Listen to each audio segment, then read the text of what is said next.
The Alex. The Alex is the original style we launched Kit Blake with.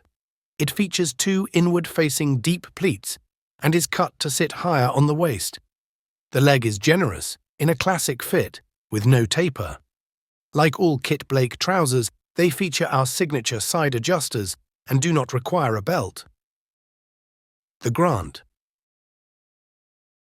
The Grant trousers are based on our Alex style and were previously called Slim Alex.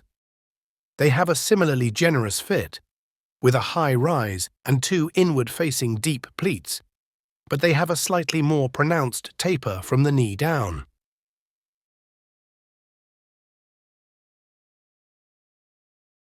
The Duke.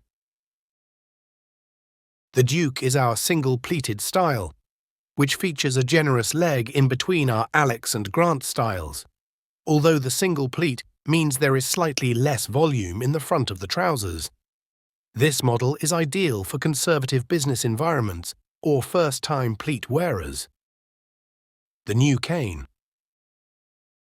This is our flat-front trouser style and the leanest we offer. They sit lower on the waist than our pleated trousers, but still sit well above the hips and feature a slim leg. With all Kit Blake trousers, you're guaranteed access to the leading fabrics from best-in-class Italian makers. So tell us, which one is your favorite?